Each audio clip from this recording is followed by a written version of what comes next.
साल 2019 का अंत था।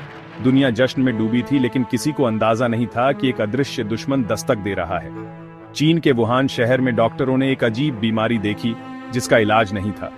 वैज्ञानिकों ने इसे नोवेल कोरोना वायरस नाम दिया, जो इंसानों के लिए बिल्कुल नया था। यह वायरस संक्रमित व्यक्ति की छींक या खांसी से फैलता है और इंसान से इंसान तक तेजी से पहुंचता है। वुहान से निकलकर यह वायरस कुछ ही हफ्तों में दुनिया भर में फैल गया। अस्पतालों में भीड़, मौतों का बढ़ता आंकड़ा। 11 मार्च 2020 को WHO ने इसे वैश्विक महामारी घोषित कर दिया। अब यह लड़ाई पूरी मानव जाति की थी। रणक्षेत्र अस्पताल थे और सैनिक, डॉक्टर एवं वैज्ञानिक। दुनिया की रफ्तार थम गई थी और एक नया अनदेखा अध्याय शुरू हो चुका था।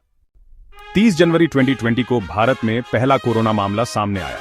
शुरुआत में हालात काबू में थे, लेकिन मार्च में मामले तेजी से बढ़ने लगे। 24 मार्च को देशव्यापी लॉकडाउन लगा। सड़कें सूनी, ट्रेनें रुकीं, लोग घरों में कैद हो गए। लॉकडाउन ने वायरस की रफ्तार तो धीमी की, लेकिन लाखों प्रवासी मजदूरों के लिए यह संघर्ष का दौर बन गया। हजारों मजदूर अपने गांवों की ओर पैदल निकल पड़े। यह मंजर देश कभी नहीं भूलेगा। इस मुश्किल घड़ी में डॉक्टर, नर्स, पुलिस, सफाई कर्मी और आम लोग असली नायक बनकर उभरे। देश ने एकजुटता दिखाई, ताली थाली दिए जलाकर कोरोना योद्धाओं का सम्मान किया। यह भरोसे और उम्मीद का दौर था। हम साथ हैं तो हर चुनौती पार कर सकते हैं। लगा था कि मुश्किलें कम हो रही हैं, लेकिन 2021 की शुरुआत में दूसरी लहर ने देश को झकझोर दिया। संक्रमण की रफ्तार इतनी तेज थी कि अस्पताल भर गए, ऑक्सीजन की किल्लत हो गई। हर तरफ हाहाकार था। लोग अपनों को बचाने के लिए जूझ रहे थे। यह राष्ट्रीय त्रासदी थी जिसने देश को भीतर तक हिला दिया। इसी अंधेरे में विज्ञान ने उम्मीद की किरण दिखाई।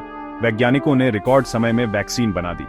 भारत ने दुनिया का सबसे बड़ा टीकाकरण अभियान शुरू किया। शुरुआत में हिचकिचाहट थी, लेकिन धीरे धीरे लोगों ने टीका लगवाया। संक्रमण कम हुआ, अस्पतालों का बोझ घटा और जिंदगी फिर पटरी पर लौटने लगी। यह विज्ञान और इंसानियत की जीत थी। यह महामारी भयानक थी, लेकिन इससे हमने कई सबक सीखे। हमें एहसास हुआ कि प्रकृति का सम्मान और स्वास्थ्य सबसे बड़ी दौलत है। रिश्तों की अहमियत, एकजुटता और इंसानियत की ताकत सामने आई। संकट के समय धर्म, जाति, सरहदें सब पीछे छूट गईं। सबने मिलकर लड़ाई लड़ी। आज जब हम पीछे देखते हैं तो यह दौर एक बुरा सपना लगता है, लेकिन हमें सीखे हुए सबक नहीं भूलने चाहिए। सावधानी और सतर्कता अब भी जरूरी है। स्वास्थ्य और सार्वजनिक व्यवस्था को मजबूत रखना है। कोरोना की जंग इंसानियत, संघर्ष और उम्मीद की कहानी है। आइए एक बेहतर, स्वस्थ और एकजुट भविष्य बनाएं।